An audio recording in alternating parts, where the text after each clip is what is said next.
Hola amigos de Mundos Alternos, ya nos encontramos aquí listos para comenzarles a hablar sobre los eventos que hay en la Perla Tapatía, así como de sus artistas. Y el día de hoy tenemos con nosotros a un escritor, él es J.A. Lozano y viene a contarnos de su trabajo. ¿Cómo estás? Muy bien, muy agradecido por haberme invitado a platicar aquí en tu programa acerca de mi labor como escritor aquí en la zona urbana de Guadalajara.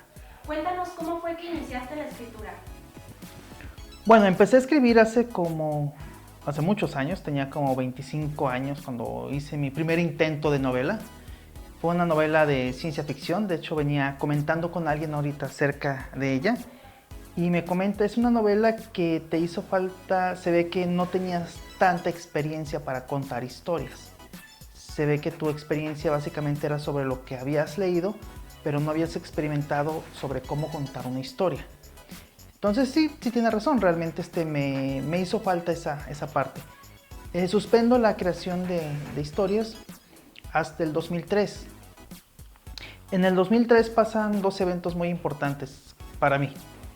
Primero, Anne Rice, la creadora de Entrevista con el Vampiro y todo este universo de vampiros que creó, le fallece su esposo Stan Rice, creo que se llamaba, y entra en una depresión tremenda.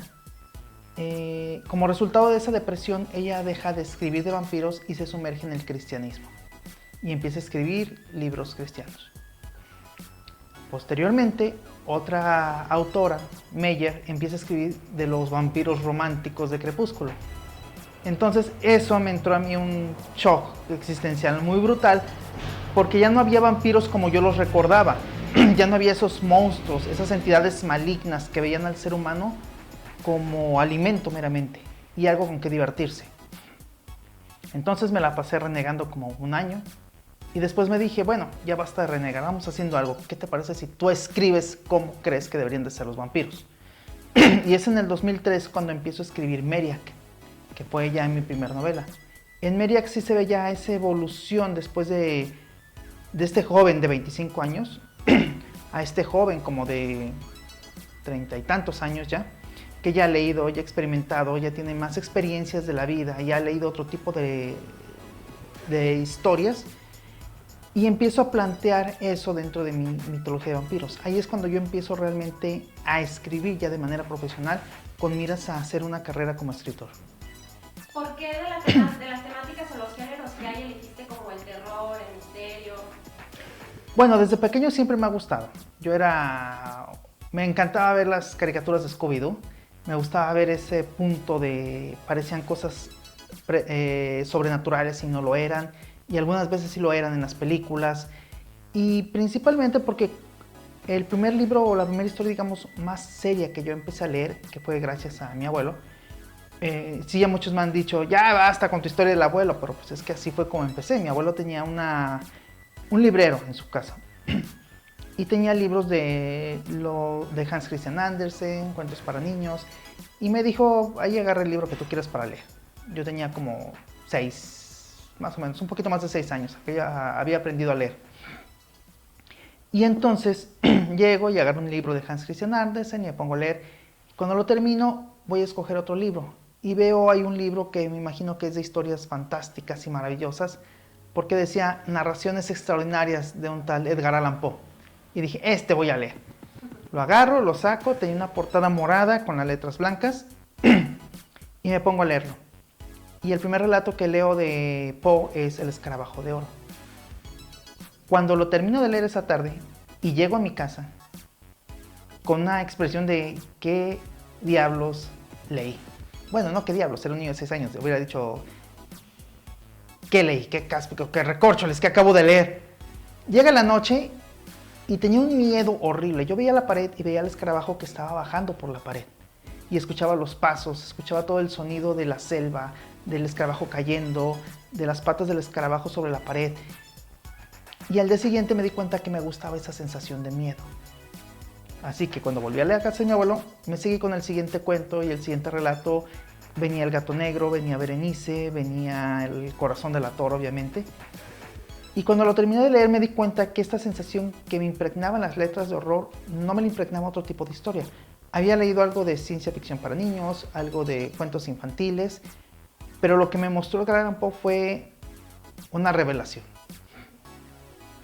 Es como cuando tomas un vino muy barato, un Padre Quino, y después un amigo te dice, no, mira, te voy a invitar este Merlot chileno, como de 4 años de maduración, mira, pruébalo. Y lo pruebas y entonces dices, ah, caray, ¿qué he estado tomando?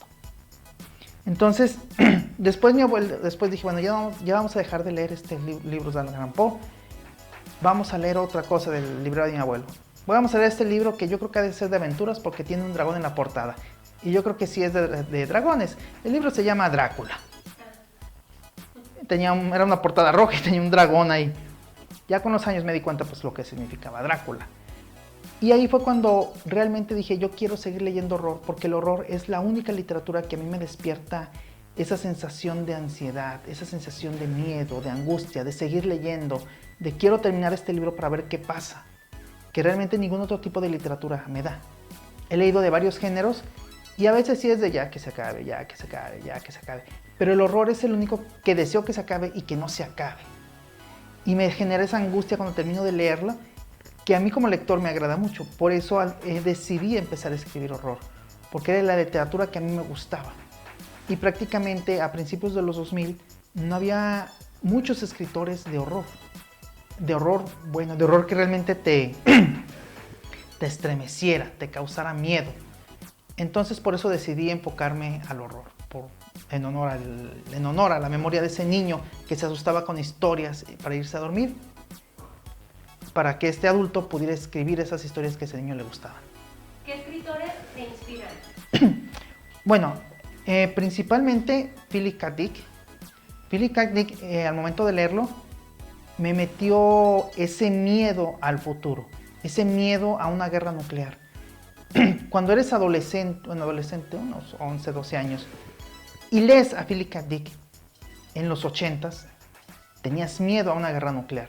En sus letras te manifiesta todo ese terror y toda esa angustia que tenía Philip por una guerra nuclear. Se nota en sus letras y lo transmite en un futuro posapocalíptico, un futuro lleno de radiación, de basura, de robots que intentan matarte o tomar el control.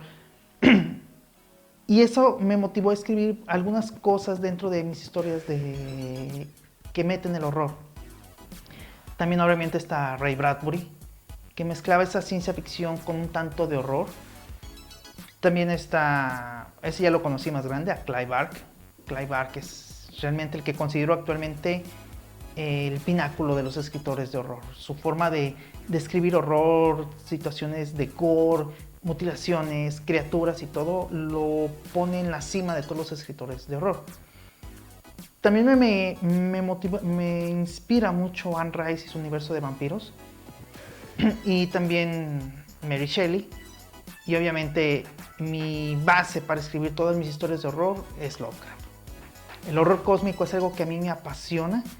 El mirar hacia el cielo y sentir esa angustia que el de Providence nos metió al momento de mirar el cielo, verlo con miedo, no saber qué hay en ese vasto abismo de oscuridad que, como dice Nietzsche, parece que te mira también. ¿Qué consejo le darías a aquellos que van iniciando la escritura de horror, de terror? Bueno, el consejo es, y suena muy a cliché, pero es la verdad, primero hay que leer. Y fue lo que me pasó a mí, no había leído tanto y empecé a escribir. Entonces, lo primero que debes de hacer es ver cuál es el género en el que vas a escribir y posteriormente leer sobre ese género, leer diversos autores. ¿Por qué? Porque lo más difícil de un autor al momento de empezar a escribir es que tengas tu propia voz. Tu propia voz es aquello que te va a caracterizar de los demás escritores. Es aquello que un lector va a tomar un libro, cualquiera sin ver la pasta o una antología de cuentos, y empieza a leerlo y con los primeros párrafos puede decir, ah, este libro es de fulano, este cuento es de fulano. ¿Por qué? Por el tipo de prosa, por el tipo de adjetivos, por el uso de los verbos, por el uso de las situaciones, por el tipo de criaturas que genera, por el tipo de ansiedad que me generó en los primeros 3 párrafos.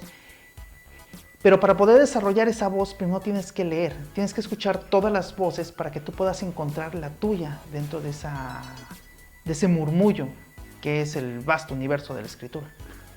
Entonces, mi primer tip es ponte a leer mucho. mucho sobre el género que quieres escribir, de autores de diversas partes del mundo, porque son diferentes tipos de formas de manejar el género dependiendo del contexto social e histórico del escritor. Y mi segundo tip es, después de que ya has leído mucho, es escribe. Escribe y escribe y escribe y escribe. Ray Bradbury tenía una frase que dijo, escribe por lo menos un relato por semana. Fórzate a escribir un relato por semana, porque esto es un ejercicio de disciplina. Solamente lo vas a conseguir escribiendo y bajo la disciplina de escribir diario. Y él decía, escribe un relato por semana, como sea, corto, largo, pero que sea uno por semana. Al cabo de un año vas a tener 52 o 54. Bueno, digamos que 52 relatos. No todos van a ser buenos, pero es imposible que de esos 52 relatos, al menos 10 sean buenos. Por lo menos 10 van a ser buenos y por lo menos 3 van a ser excelentes. 3 de esos relatos van a ser muy, muy, muy buenos. Entonces, escribir es un ejercicio, escribir es disciplina. Yo siempre le he llamado a esto el oficio del escritor, porque al igual que un oficio solamente se aprende escribiendo, es decir, haciéndolo. Esos son los 2 tips que les puedo dar a los jóvenes, a los que van empezando. Eso y que se metan a mi página de Valaquia y sus demonios, porque estoy empezando a subir una serie de tips que se llama Narrativa Creativa, que son tips que voy dando, uno por semana, acerca de mis experiencias durante 13 años como escritor. A ver, cuéntanos de esta página, ¿cómo fue que surgió? Bueno, al principio cuando empecé a escribir y saqué mi primera novela en el 2010, ya se oye muy lejos. Tenía que hacerme publicidad, entonces publicidad porque no tienes recursos y no tienes contactos. Entonces empecé a buscar Facebook. Tenía mi perfil en Facebook, cambié mi perfil personal y me metí con un perfil que se llamaba Valaquia. Vi que hacer una fanpage no te costaba, que realmente era un servicio gratuito de Facebook. Entonces hice una fanpage que se llama Valaquia y sus demonios, o sea, el autor y sus monstruos. Y empecé a poner capítulos de Meriac ahí. Al cabo de un mes, porque iba subiendo uno por semana, y Meriac es un libro que tiene como 30 capítulos, la gente al final, los viernes me empezaba a pedir el siguiente capítulo. Entonces me di cuenta que sí era una buena forma de empezar a publicitar el libro.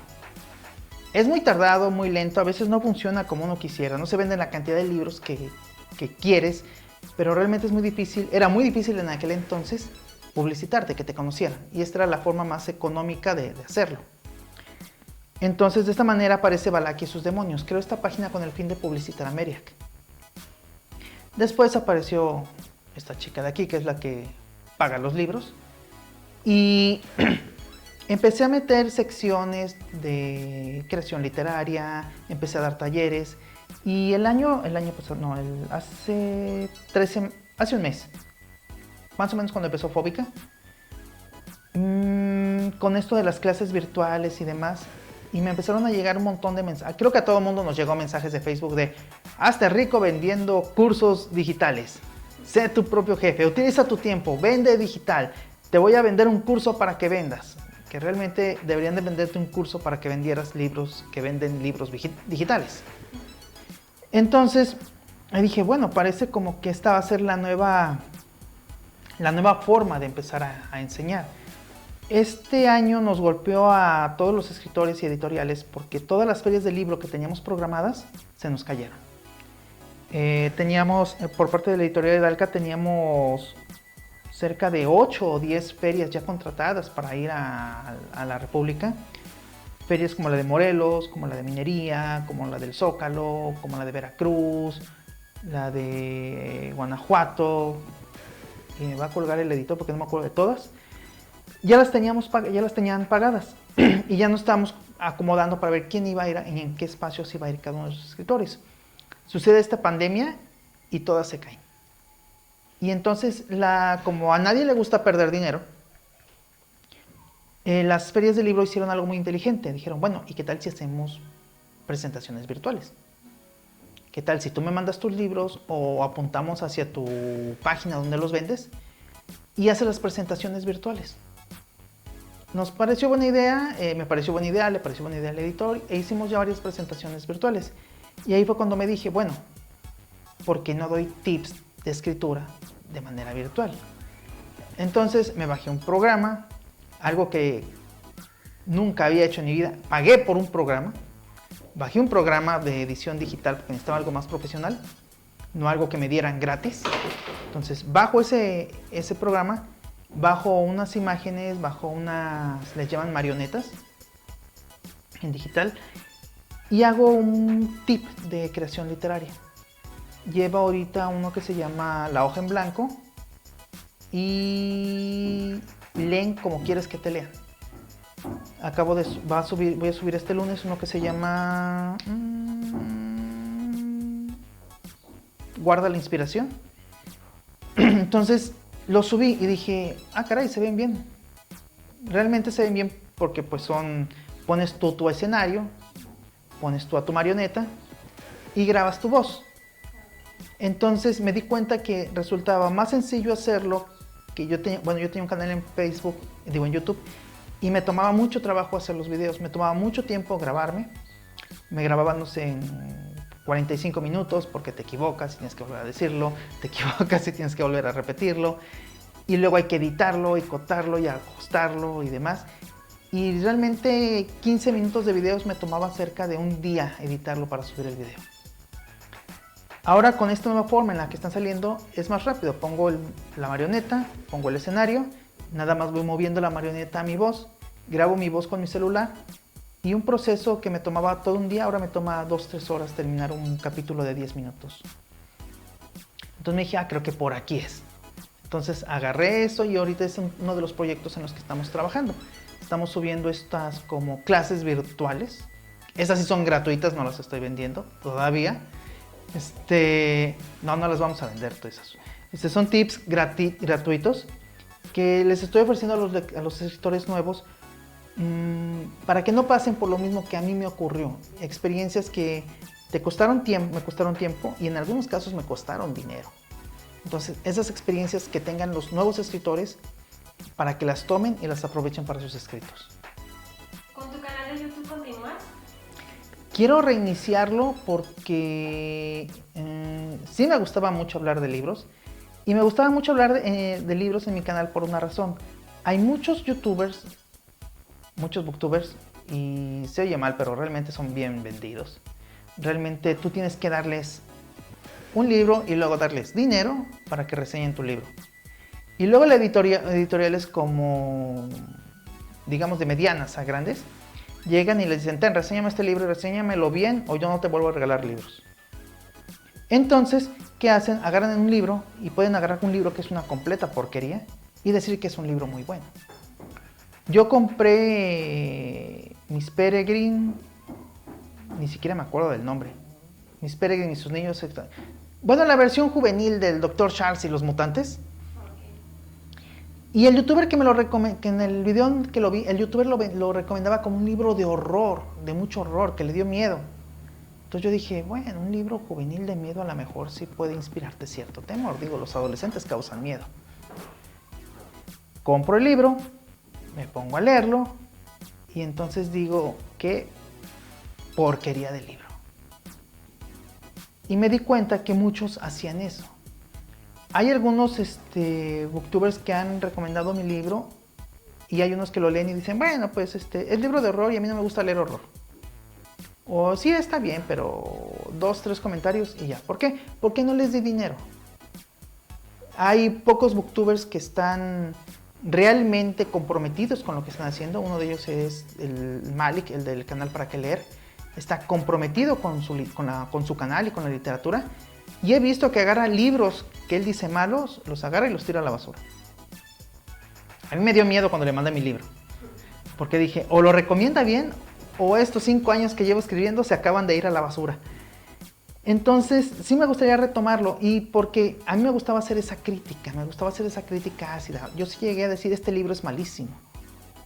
Y me decían, oye, pero es muy bueno, es que ha vendido. Pues, o sea, el que venda no implica que sea bueno.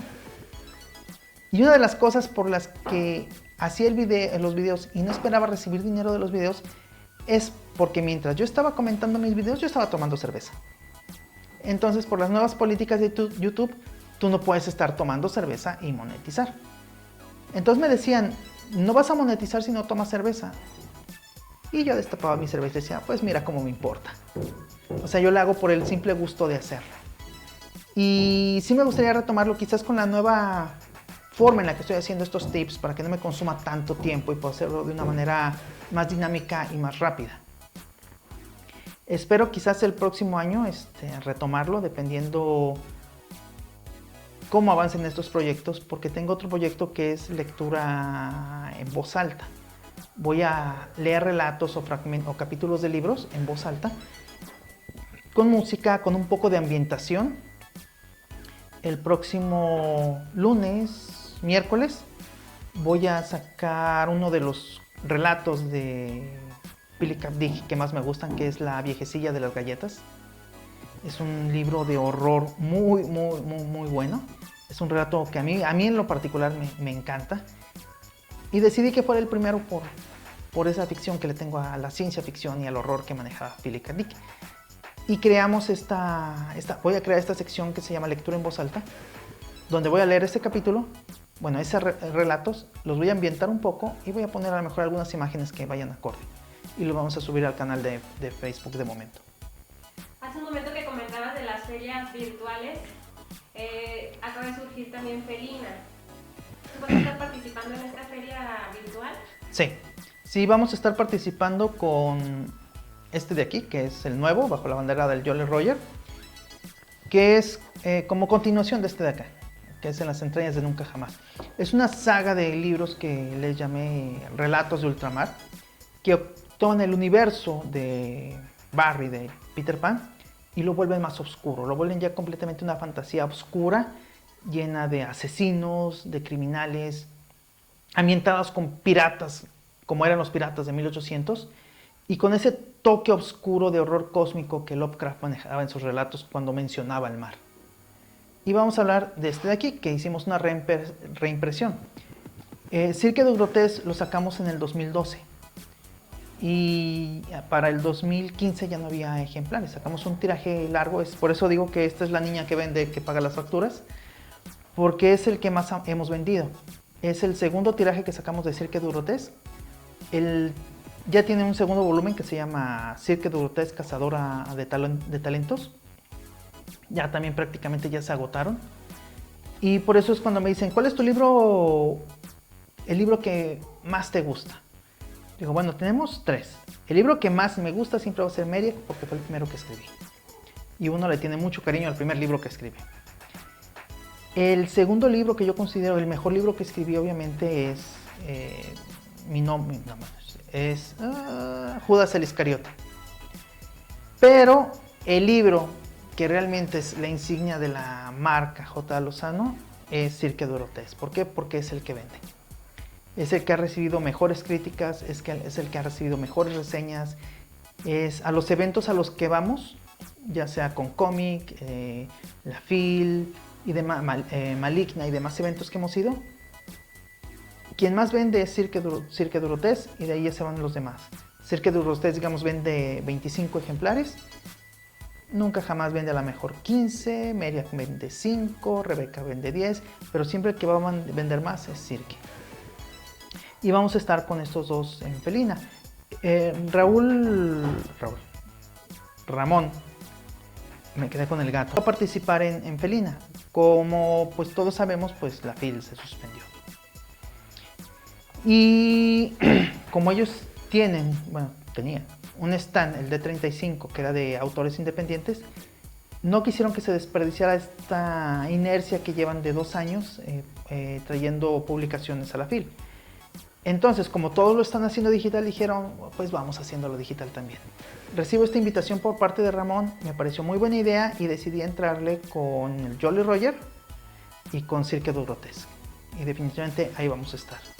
Cuéntanos de qué trata este libro, el que más te ha vendido. Bueno, Cirque du Grotesque es una antología de 10 relatos. Al principio, cuando empecé a escribir estos relatos, me tomó cerca de 2 años completar todos estos relatos. Yo creí que iban a ser relatos, vaya, o sea, un relato, luego otro relato, luego otro relato, sin conexión alguna. Cuando los termino, sí veo como que hay algo que los enlaza, pero no termino de ver qué es. Entonces es cuando pienso, ¿cómo los vamos a presentar? Como un compendio de relatos. Ahí está, J. Lozano y sus 10 relatos de horror. Y se me ocurrió poner un presentador. Alguien que le introdujera al lector los cuentos, los relatos antes de que empezara a leerlos. Como fue en Cuentos de la Cripta, como era la voz en off de La Dimensión Desconocida, como era un poco también la voz en off de La Hora Marcada. Ese presentador misterioso que te habla y te cuenta la historia, o por lo menos un poco cómo va a ser la historia. Entonces decidí crear a Loreta. Loreta es una chica albina. Ella maneja un circo de atracciones, como eran los circos antes, la cabeza sin cuerpo, la mujer serpiente, y tiene un pasillo que le llama el Pasillo de las Maravillas, que tiene nichos, y en estos nichos están cada una de estas historias. Ella va llevando al lector como si fuera parte de una comitiva y rompe esa cuarta pared para poder hablar directo con el lector y decirle, ven, te voy a presentar historia, o ven para que veas esto otro. Voy a leer un pedazo de las introducciones que hace este personaje. Este es uno de mis favoritos porque maneja uno de los miedos más grandes que yo tengo, que es los muñecos de ventríloco. A mí los muñecos de ventríloco ¿cómo decirlo? Me causan demasiada incomodidad verlos. No puedo estar cerca de un muñeco de ventríloco. Dice, la joven abraza con fuerza a su pareja mientras avanzan. Tras 2 mamparas, su temple comienza a flaquear, pero encuentra fortaleza en los brazos de su amado. Loreta los mira por el rabillo del ojo con un poco de sorna. Ser admirado, venerado y reverenciado como un dios. Sube a un taburete que un enano trae consigo desde la entrada y que la ha seguido a lo largo del pasillo. ¿A quién no le gustaría esto? La cortina tenía un color púrpura con pequeñas estrellas de colores. La vanidad es un hermoso pecado, nos deleita y seduce con sus sensuales caricias. Con su diestra toma el bastón con el mango y acaricia con la otra mano el cristal. Lo mira con codicia. Pero todo tiene su precio. Ustedes pagaron su precio por entrar a este espectáculo. Hay quienes pagan su precio por ser un espectáculo. Al final, todos pagamos un precio por algo. Baja del taburete con extrema facilidad y gracia. ¿Cuánto vales tú?, señala un anciano. ¿O tú?, señala al niño que se esconde detrás de su mamá. ¿O tú, querido lector? ¿Cuál es tu precio? Su carcajada inunda el pasillo. ¿Cuánto están dispuestos a pagar por la gloria eterna? Así es como Loreta va introduciendo a los personajes que van a entrar en cada uno de los relatos, a conocerlos. Es la forma en la que Loreta rompe esa pared e intima con el lector. Cuando termino Loreta y le trato de crear una historia, cuál es la razón por la que Loreta está en ese circo, me doy cuenta de que este personaje toma su vida propia y me dice, yo soy un avatar. Yo no soy una persona, yo represento un sentimiento. Y el sentimiento que yo represento es la codicia. Y es entonces cuando veo que la codicia está representada de formas diversas en cada uno de los 10 relatos. En cada uno de esos 10 relatos, la codicia maneja un punto, un hilo conductor que une como una cadena a las cuentas o a las conchas estos 10 relatos para formar un compendio completo. Un compendio de horror que gira en torno a la codicia. Eso es lo que va a Cirque du Grotesque.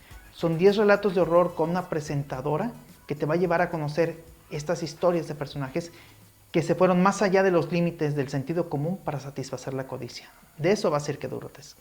¿Dónde puede conseguir el libro y todos tus libros en general? Bueno, Después de batallar con Facebook y lidiar con su sistema poco amigable de tienda, ya por fin pude subir la tienda en Valaquia. En Valaquia están todos los libros. Si hay alguno que ya su tiraje está vencido, déjame ver, por aquí tengo uno. En Valaquia no queremos que... Una de las cosas que a mí me molestaba como lector era ir a una tienda y que me dijeran, no, el tiraje ya está vencido. Me ocurrió con Diálogos con el Diablo de Taylor Cadwell, que es un libro prácticamente imposible de conseguir. Ya estaba vencido el tiraje y no se puede conseguir. Entonces me dije, bueno, yo tengo los derechos de mis libros. Vamos a hacer algo. Hacer un tiraje de Meriach, que es un libro de 500 páginas, pues te sale muy caro. Entonces lo que hice fue aprender a hacer libros. Entonces los libros que ya tienen su tiraje vencido, bueno, su tiraje agotado, decidimos empezar a hacerlos nosotros. Sacamos libros en formato artesanal, libros hechos por el autor. De esto sí les puedo decir que estos libros le costaron al autor sangre porque están cosidos a mano. Entonces, en más de alguna ocasión me llegué a pinchar con la aguja y por aquí en algunos llega a ver el autógrafo de sangre. Y, ay, ¿qué es eso? ¿Es tinta? No, no es tinta, es sangre. Y están cosidos a mano. Eso quiere decir que tú lo puedes manejar, manipular, abrir. Y a diferencia de los libros comunes, los libros normales de formato de editorial, que con el uso tarde o temprano va a terminar por vencer la goma, estos libros no. Estos libros primeramente están cosidos a mano, con un método de costura para que no se separen. Cada hoja está cosida de manera independiente. Realmente la única forma de que la hoja se pierda es que la agarres y la arranques. Están pegados con pegamento, llevan un proceso como de 2 días de secado para que realmente fragüe. Y ahí es donde pueden encontrar los libros que ya tienen el tiraje vencido. Tal es el caso de Meriach, Revelaciones y Noctámbulos, que son mis libros de vampiros. Esos se encuentran ya con tiraje agotado y esos los van a poder encontrar ahí. ¿Fue difícil aprender a hacer libros? Ah, sí, porque casi nadie te quiere decir. Es un secreto como que...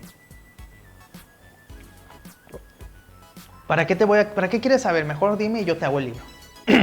Entonces fue meterse a tutoriales de YouTube, empezar a buscar, empezar a ver que había diversos métodos de costura, buscar cuál se te acomoda más, ver cuál es el método de perforación más eficiente, ver si con los elementos que tú tienes puedes hacerlo. Y luego llega el punto de que necesitas para que pegue bien el libro, necesitas una prensa.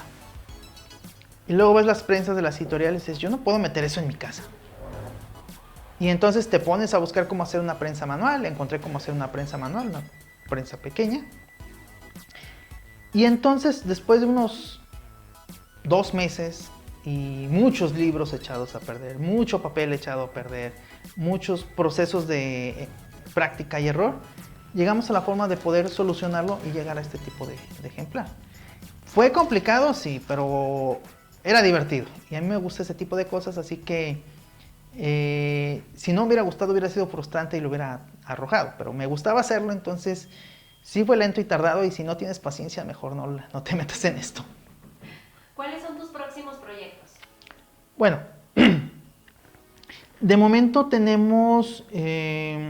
estamos apuntando mucho a los libros de Relatos de Ultramar.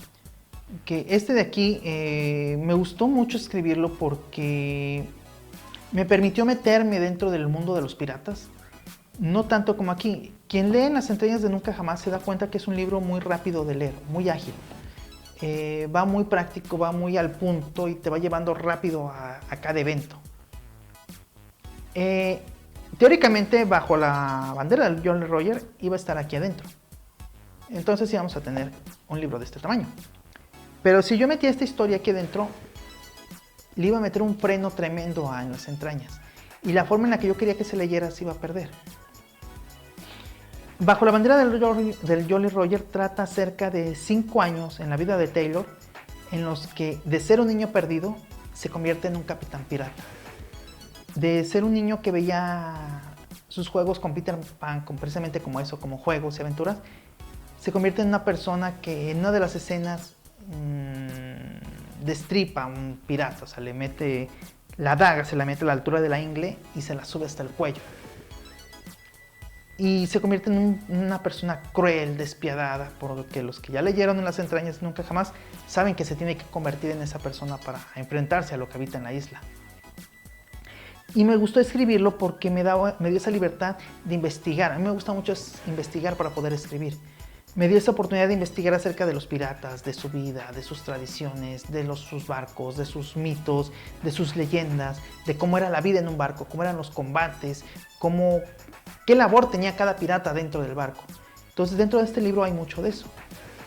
El siguiente proyecto que tenemos en mente, dependiendo qué tan rápido se termine, es una... Ay, se me fue el nombre. Es una precuela de este libro que se llama La batalla por el Valle de las Hadas. Cuando tú lees En las entrañas de Nunca Jamás, te das cuenta que las hadas tienen una sociedad monárquica militarizada. No son las hadas que tú conoces de Walt Disney. Todas las hadas que tú conoces de Walt Disney no aparecen aquí. Todas esas personitas bonitas, chiquitas, amigables, que hablan con los animalitos, pintan catarinas y pintan flores, no existen aquí. Esta es una sociedad militarizada. Son prácticamente guerreros. Vaya, si yo los comparara con algo, yo los compararía con el periodo en el que Stalin gobernaba Rusia. Entonces, obviamente, para llegar a ese Stalin, tuvo que haber ocurrido una revuelta. La batalla por el Valle de las Hadas trata acerca de esta revuelta. Trata acerca de cómo dos grupos de hadas, unas hadas que se llaman Alas de Seda y otras hadas que se llaman Coraza, tuvieron una guerra. Cómo se desató esa guerra, cómo se llevó a cabo esa guerra, cómo concluyó y cómo estas hadas llegaron a la conclusión de que necesitaban un niño que tuviera eterna juventud para poder satisfacer su necesidad de que creyeran en ellas. El otro proyecto que podría salir, si le gana la carrera a sería el tercer volumen de Cirque du Grotesque, que sería Cirque du Grotesque. Ya tengo el subtítulo que va a llevar, pero ese es un secreto muy guardado. Solamente lo manejamos ahorita como Cirque du Grotesque volumen 3. Y también ya tiene su hilo conductor, ya tiene el hilo de las historias que van a seguir todo ese hilo conductor para que se puedan reunir como una especie de collar. Y de las 12, 14 historias que quiero escribir, llevo escritas 10. Realmente esta pandemia me sirvió para meterme mucho a escribir. Cuando empezamos en marzo a guardarnos en casita, yo apenas tenía una idea vaga de qué es lo que quería escribir. De hecho, en Maligna me surgió la idea de sobre qué temática iría Cirque du Grotesque 3. Pero no tenía en cuenta los ideas. Ya tenía hasta el subtítulo. Para marzo empiezo a ver, bueno, necesito una historia que trate de esto, una que trate de esto, una que trate de esto, una que trate de esto, una que trate de esto. Y luego dije, tenemos que cambiarle el subtítulo al libro, ya no se puede llamar de esta manera, se tiene que llamar de otra manera. Y empecé a escribir. Y usualmente los relatos yo los empiezo a llamar relato 1, relato 2, relato 3, ya luego tendrán su nombre. No me complico, ese es un tip, no te compliques en el nombre del capítulo. Termina el capítulo y ya al final sabrás qué nombre le vas a poner al capítulo. Y si no se te ocurren nombres de capítulos para tu libro, ponle capítulo 1, capítulo 2, capítulo 3, igual funciona. Entonces, cuando yo ya vi que tenía todos esos y empecé a escribir, era mayo y llevaba cerca de 6 relatos ya terminados. Entonces realmente lleva un buen margen de velocidad y no sé cuál de los dos. Bueno, de hecho hay un tercero que se llama El Invernadero, que es la segunda parte de Rebeca y los cantos demoníacos. Estamos tratando de crear dentro de mis libros una especie de universo, un universo literario donde todas las historias de alguna manera se entrelacen. El Invernadero reúne las historias de Rebeca y las historias de Ulises, que es el investigador paranormal, con varios relatos de Cirque du Grotesque. Hay una parte de aquí que enlaza las historias de Relatos de Ultramar con Rebeca. Y de esa manera, partes de los vampiros que aparecen en Sociedad Inmortal se mezclan, se van a empezar a mezclar con relatos de esta manera. Lo que yo quiero es que todo esto crezca como un solo universo, en el que cada libro se relacione de alguna manera con otro libro. No tanto de que tengo que leer tal libro para entender este otro, sino que, es una referencia de tal libro. Eso es lo que ya ahora con 9 libros publicados y varios proyectos ya abiertos y en proceso, puedo darme ya el lujo que quería de poder unirlos todos en una sola historia.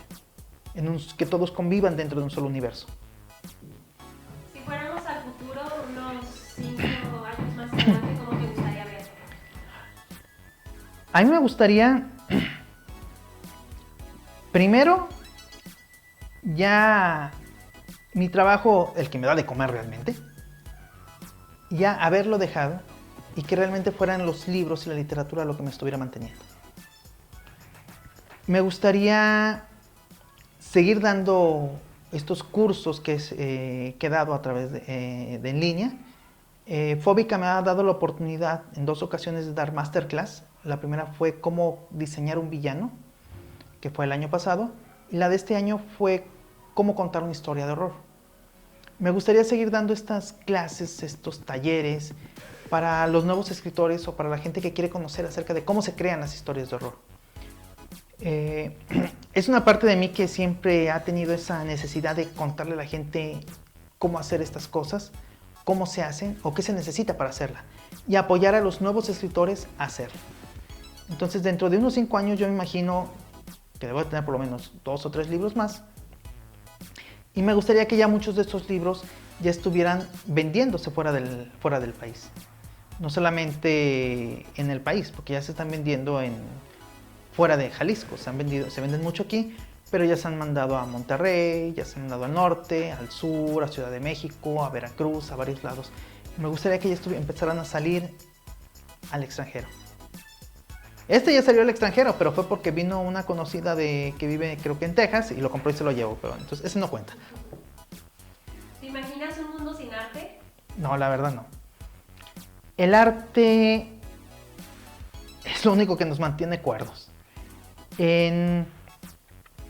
Creo que es en la Sociedad de los Poetas Muertos, donde el personaje de Williams dice que la medicina, las leyes, la ingeniería son necesarias para vivir, pero el arte es lo que nos mantiene vivos.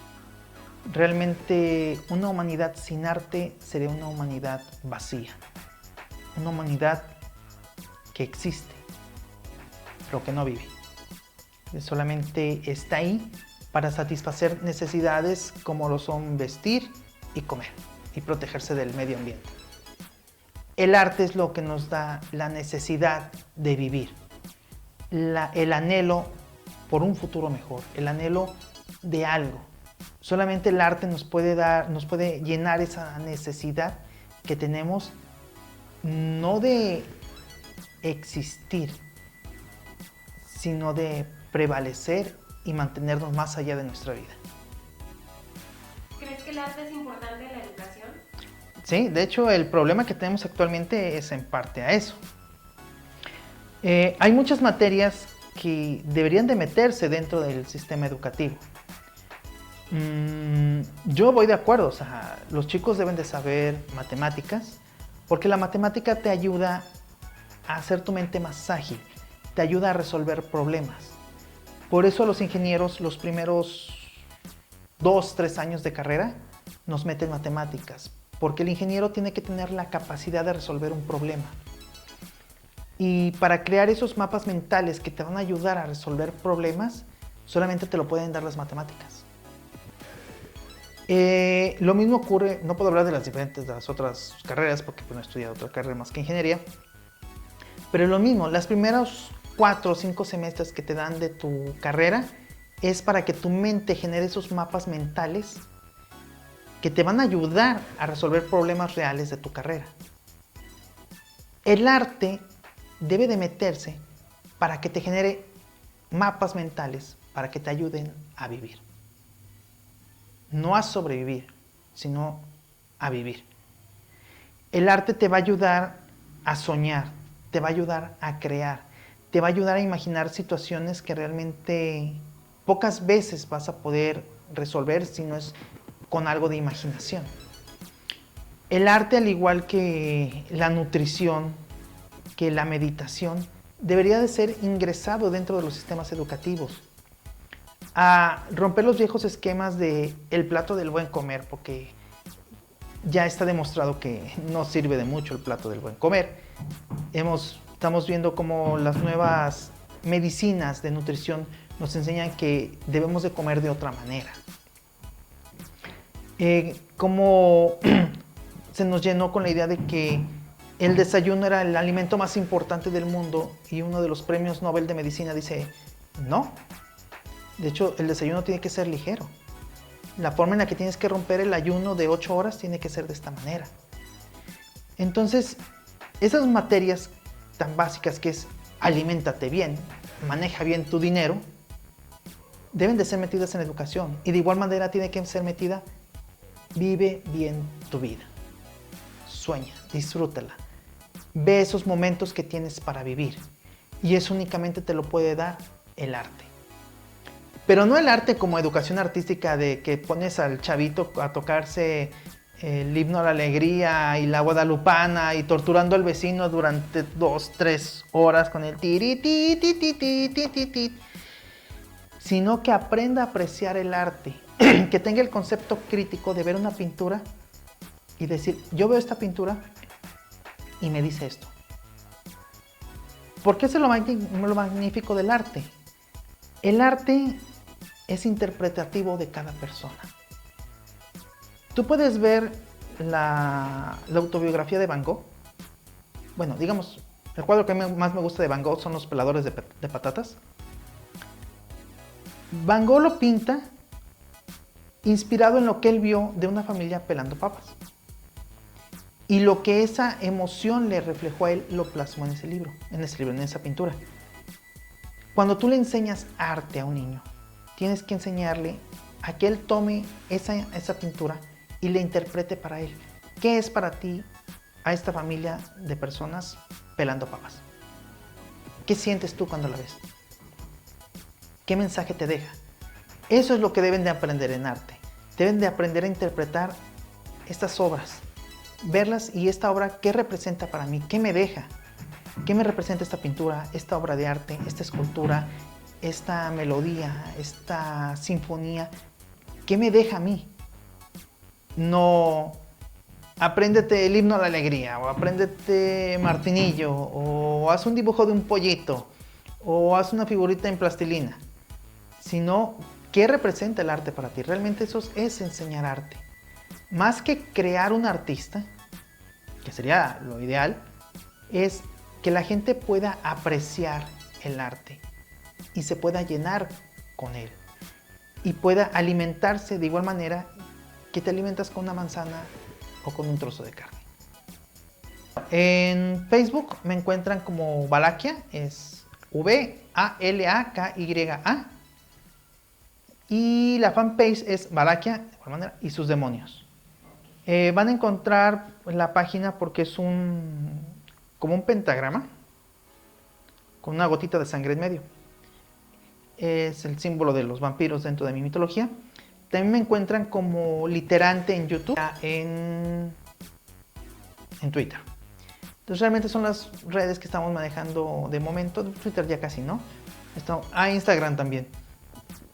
Estamos manejando YouTube ya casi no, probablemente lo retomemos, pero ahorita estamos más enfocados en Instagram y en Facebook. ¿Y los libros a través de tus redes? Sí, así es, a través de Facebook principalmente. ¿Algo que quieras agregar antes de despedirnos? Sí, es muy importante que apoyen a los escritores locales. Es muy importante que tú, cuando vayas a un evento, pues compres los libros de ellos.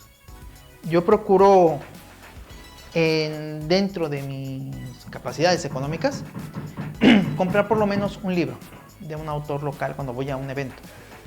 ¿Por qué? Porque es la manera en la que lo apoyas. De nada le sirve a un escritor que digas, oye, yo te apoyo como escritor. porque no va a vivir de apoyos. No vas a llegar tú al súper y decirle que son 200 pesos. No tengo 200 pesos, pero tengo 50 apoyos, ¿cómo ve? O tengo 30 likes. Entonces, si realmente quieren apoyar a los escritores locales, compren sus libros. Si no los pueden comprar, recomiéndenlos. Es muy importante para nosotros que nos hagan esa promoción que grandes medios no nos pueden hacer, no nos quieren hacer por una sola razón: no les pagamos para que lo hagan. Si tú ves que están promocionando